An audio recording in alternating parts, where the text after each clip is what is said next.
So, what are the cards for democracy? Are they an invention of Learn to Change? What are they?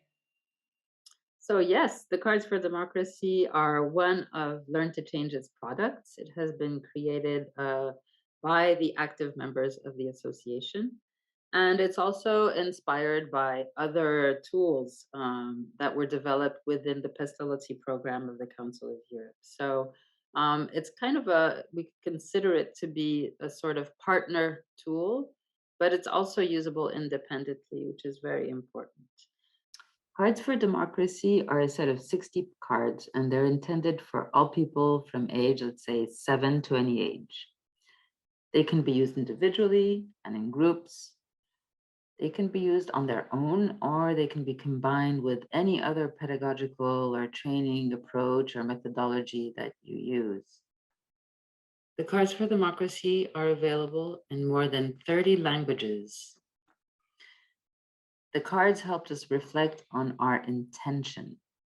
They help us improve our attitude, skills, and knowledge and understanding to better contribute to creating democratic spaces around us and to improve our practices and behaviors for co-constructing a more just and happy society. With Cards for Democracy, we can reflect on our interior conditions for creating deeper and kinder interpersonal relationships for a democratic culture. Learning how to show up in the world with democratic values in mind. And for teachers, it's about learning how to show up in the world of education with democratic values in mind. And therefore, we also have a second card deck called Cards for Democracy Teachers Edition that is geared towards professional development of educators and facilitators of learning.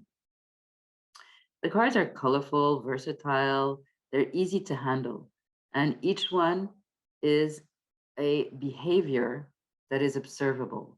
It's a component of a competent action for democratic culture. And they are all in the form of I statements. So it is easy to reflect on what we're doing or not doing concerning a particular statement. The 60 cards describe 60 observable actions that we can engage with to improve our democratic culture, the democratic culture around us in our lives, with others, the people we interact with. With the cards, for example, we can reflect on what are my values? Are they democratic? Do I practice my values or am I a living contradiction? What are the democratic values that are identified as important by others around me? Are there practices, actions, and behaviors of actors in my community that are in line with these values or not? And how so? And what needs to be done to change any of these inconsistencies and contradictions? Such questions are all important. And with Cards for Democracy, we can engage with them quite informally, conversationally. And so here are the big lines of what the Cards for Democracy are, Cinzia. Okay, very interesting. Thank you, Pascal.